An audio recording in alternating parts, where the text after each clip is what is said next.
Allez, bienvenue à tous dans cette nouvelle vidéo. Je vais tenter de vous dire comment faire pour effectuer un suivi de tendance sur le Dogecoin. Donc pas de conseil d'investissement, tu cliques, t'assumes, tu connais. En fait, pour avoir plutôt des entrées qui sont correctes et des sorties qui sont correctes. Donc cette vidéo s'adresse plutôt à des niveaux débutants, intermédiaires sur les marchés. Donc on commence directement. Donc d'abord il va s'agir de définir les zones d'accumulation sur le Dogecoin. Donc l'avantage c'est qu'elles sont plutôt très distinctes. Donc on les voit par exemple ici, on en a une ici et une potentielle ici. Donc ici j'ai un indicateur de volatilité que vous ne pouvez pas voir parce que si vous me le demandez je pourrais vous donner le code source à copier-coller sur TradingView. Donc c'est simple, quand on est dans le blanc, c'est souvent là qu'on est dans les zones d'accumulation parce qu'il y a peu de volatilité. Voilà, c'est là en général qu'on cherche des achats. Donc très simplement, à la fin d'une zone d'accumulation, on a des creux ascendants, comme vous pouvez voir. Juste ici, creux ascendant, et ici c'est pareil, creux ascendant. Avant le breakout. Là, on a les zones d'expansion en deux temps. Ici, on a une jolie zone d'expansion avec des tout petites zones de consolidation ici. Et là, on a potentiellement une belle zone d'expansion. Jusqu'à où? Ça, on ne sait pas. Donc d'abord, on va commencer par cette zone-là. Donc ici, vous avez repéré qu'on était dans un range d'accumulation. Pour vous, il y a bientôt une sortie, donc vous décidez d'acheter lorsqu'il y a peu de volatilité. Donc ici, vous voyez, je ne prends pas le bottom du marché, je prends une zone moyenne d'achat. Maintenant, une fois que vous avez acheté, il va s'agir de savoir quand est-ce qu'il faut sortir, quand est-ce que vous pouvez sortir. Donc pour déterminer ce moment-là, il va falloir tout d'abord vous mettre en daily et seulement en daily parce que le suivi de tendance sur le Dogecoin, j'ai remarqué personnellement qu'il se faisait en daily. Pourquoi? Parce qu'il est extrêmement volatile et quand ça part très fort. Donc en weekly, ça ne marche pas. Donc vous vous mettez en daily et surtout vous allez dans la section indicateur et vous allez récupérer l'indicateur Ichimoku et EMA Ribbon. Une fois que vous avez ces deux indicateurs, vous les mettez sur votre graphique ici et en fait pour avoir une sortie propice, il va s'agir de ne pas break en premier lieu avec un premier signal d'alerte, de ne pas clôturer en dessous de la Kijun Ichimoku. Donc la Kijun c'est la courbe en rouge que vous voyez juste ici là, que je suis. Voilà. Les chandeliers japonais ne doivent pas clôturer en dessous. Donc ça c'est juste un premier signal, ça ne doit pas être ça qui détermine la vente. Donc une fois que vous avez ce premier signal, vous devez vérifier si aussi on ne clôture pas en dessous de ce ruban de moyenne mobile. Là vous pourrez vous dire qu'on a besoin que du ruban de moyenne mobile, mais vous verrez peut-être après pourquoi en fait c'est intéressant d'avoir aussi Ichimoku. Donc en fait là on continue, ok, on ne break pas ce ruban de moyenne mobile, vous voyez qu'on le tient, vous voyez qu'on vient mécher mais on le break pas, on break pas en dessous, et en fait dès qu'ici vous avez un breakout, là, un breakout plus clôture, d'accord, vous pouvez attendre en fait deux bougies ou trois bougies de clôture, en fait comme vous voulez, ça dépend de votre risque. Vous prenez le Fibonacci, hop, vous le mettez sur un sommet que vous définissez vous-même en fonction de votre risque. Plus vous prendrez haut, plus en fait vous prendrez du risque. Et ensuite, vous sortez au 0,236 de Fibonacci. Au 0,236, et en fait, ce qui vous fait une zone de sortie avec un pourcentage de gain théorique de x11. Donc ça fait 1000%, c'est x11. C'est plutôt très correct, d'accord? Et surtout en un temps plutôt très court. Ensuite, une fois que vous êtes sorti et que vous avez envie de rentrer dans ce marché, parce que là on a eu une correction. Donc d'abord, il faut pas regarder que ça, bien sûr, il faut regarder d'autres indicateurs, savoir si le marché de manière générale, globale en fait, est plutôt en tendance haussière. Par exemple, vous pouvez regarder Bitcoin, etc. Bon, ça, je vais pas revenir là-dessus, mais pour vous avez d'autres confirmations. Vous avez décidé de re-rentrer dans Dogecoin. Du coup, pour ça, en fait, il va vous falloir à nouveau les EMA Ribbon. Donc, il faut que le cours clôture au-dessus de ce ruban de moyenne mobile. Donc, vous voyez que là, c'est le cas. Sauf qu'en fait, il ne faut pas que ça. Il faut aussi une confirmation avec Ichimoku. Et donc là, je rappelle, on est toujours en daily. Et la confirmation d'Ichimoku, c'est la lagging span qui sort du nuage. Donc, c'est la courbe jaune que vous voyez. qui devrait sortir du nuage. Et en l'occurrence, c'est pas le cas. Donc du coup, il n'y a pas eu de confirmation et surtout vous voyez qu'on n'a pas eu de bougie de confirmation, de clôture, on va dire, de confirmation au-dessus de ce nuage. Donc il n'y a pas eu de signal d'achat. Tout ça, c'était qu'un fake out.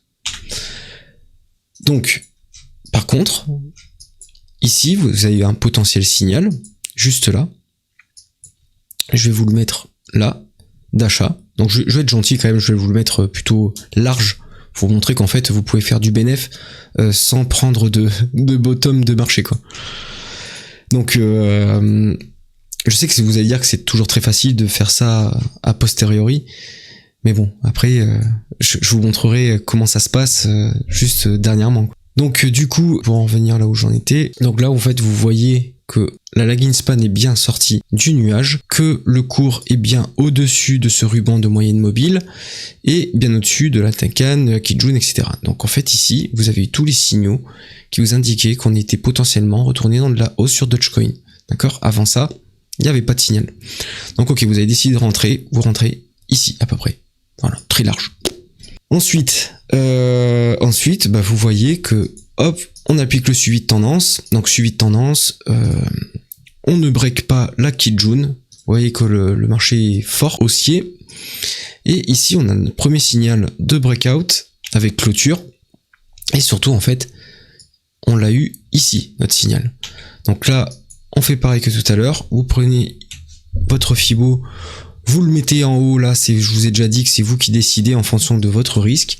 Le risque que vous voulez prendre. Moi, je vous dis peu de risques dans ces situations parce que le cours est tellement volatile qu'il se peut fortement en fait qu'on n'atteigne pas vos zones de Fibo. Si vous mettez des Fibo trop hauts pour sortir, il y a de forts risques qu'on ne les atteigne pas. Donc du coup, vous ne sortirez pas du marché. Du coup, on sort au 0,236 de Fibo juste ici et on va voir un petit peu les gains potentiels.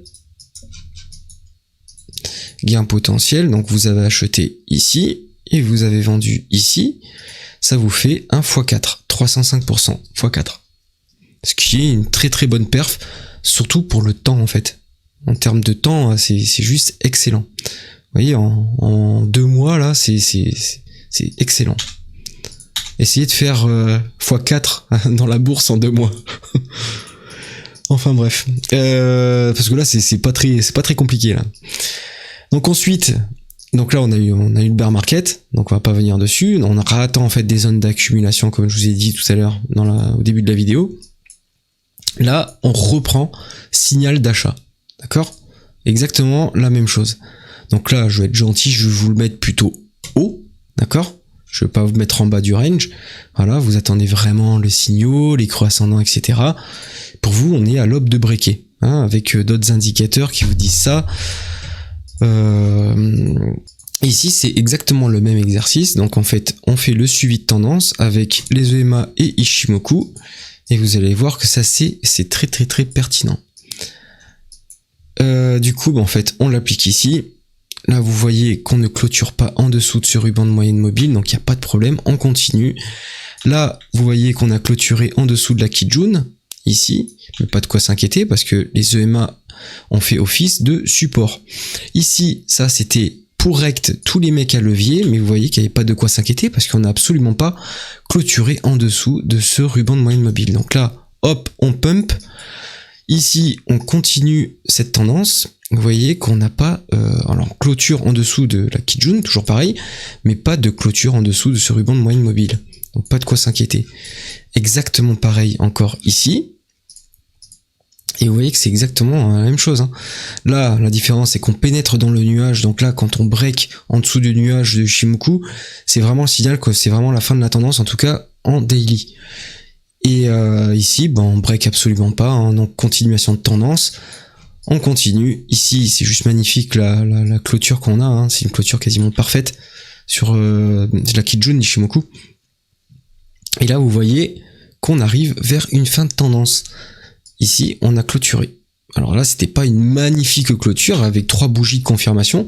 Ici, on a eu nos 3 bougies de confirmation. Donc ça, c'est selon votre risque. Soit vous sortez ici, ça vous suffit en fait pour pouvoir vous dire, ok, c'est bon, on a break en dessous, du coup, je sors. Ou sinon, vous pouvez attendre. Mais Des fois, attendre, c'est pas forcément l'idéal. Ça, c'est selon vous. Donc, on va prendre directement à la première bougie de clôture. Donc, hop, le même exercice que tout à l'heure. On prend les Fibos, on le met au 0,236, on sort ici. Et vous allez voir qu'on aura réussi à avoir une très bonne partie du mouvement. Voilà. On va calculer combien ça vous fait. Hop. Et on sort ici. Et ça vous fait du x100. Du x100. Du x100 en peu de temps. Vous avez acheté à peu près par là. Vous êtes sorti par là. Ça vous fait en 174 jours. Donc c'est excellent. C'est un excellent rapport gain-temps. Parce que c'est toujours pareil, hein, les mecs qui vous disent ouais moi j'ai fait x10, j'ai fait x machin, mais en combien de temps tu l'as fait? En combien de temps tu l'as fait? C'est ça qui est important. Si tu as fait ça en 20 ans, c'est pas pareil que si tu as fait ça dans une centaine de jours. Ça n'a rien à voir. Donc ici exactement pareil, hein, dernièrement, donc zone d'accumulation potentielle, je dis bien potentielle, hein, parce que si on réintègre c'est plus la même chose. Et creux ascendant, moi je vous avais déjà dit avec d'autres confirmations, notamment un panier de shitcoin dont vous avez déjà parlé lors de la précédente vidéo, où on avait le potentiel de break et ça se voyait clairement, et on a eu des breakouts tout en même temps dans ce panier de shitcoin. Donc moi j'en avais racheté ici. Et là en fait on applique ce suivi de tendance, donc c'est exactement la même chose que tout à l'heure, vous mettez Ichimoku, EMA Ribbon, et là c'est parti. En fait vous voyez clairement que en fait on a eu une cassure, enfin en tout cas une clôture en dessous de la Kijun de Ichimoku, mais vous voyez qu'on n'a pas clôturé en dessous des rubans de moyenne mobile. Si on avait clôturé en dessous des rubans de moyenne mobile, ici, ben ce que j'aurais fait, c'est que j'aurais pris mon Fibo, j'aurais mis par exemple, imaginons qu'on avait fait la mèche ici, je le mets en haut ici, et je serais sorti, j'aurais pas pris de risque, je serais sorti par là. Voilà, donc j'aurais eu un achat ici, et une sortie par là. Donc j'aurais pas fait beaucoup, hein, mais au moins j'aurais sécurisé mes positions. Parce que si on commence à en fait, si on break cette zone, pour moi, c'est qu'on n'est plus en tendance. Donc si on n'est plus en tendance, c'est que derrière, on a de fortes probabilités de réintégrer ce range. Et si on réintègre ce range, c'est que on n'est plus forcément dans une accumulation, mais tout ça, c'était un fake out. C'était pour prendre toute la liquidité au-dessus, ici. Et c'était pour aller peut-être faire des nouveaux plus bas. Et là, vous serez pas content si vous n'êtes pas sorti si on fait des nouveaux plus bas. Donc voilà, pour l'instant, continuation de tendance. Donc on profite. Vous pouvez faire même pour les... Alors pourquoi en fait utiliser Ichimoku et pas que les EMA Ribbon? Parce qu'en fait pour certains, je dis bien pour certains, vous pouvez faire de la continuation de tendance. Donc vous pouvez faire du rachat par exemple. Ici, quand vous voyez qu'on réintègre en fait Ichimoku, c'est un excellent signe en fait comme quoi le marché est encore bien haussier. Et du coup, vous pouvez faire potentiellement des rachats. Moi, j'en ai fait. Mais bien sûr, pas de conseil en investissement, faites ce que vous voulez. Et du coup, je m'attends à de la hausse, tout simplement. Donc voilà, j'espère que vous aurez appris à savoir un peu comment on fait un suivi de tendance, en tout cas sur la paire Dogecoin USD. J'en ai fini avec cette vidéo. Si t'as aimé, n'hésite pas à laisser un petit pouce bleu, à t'abonner à la chaîne. Moi, ça me motive, ça m'aide, ça m'incite à faire d'autres vidéos. Et allez, on se dit à une prochaine. Ciao.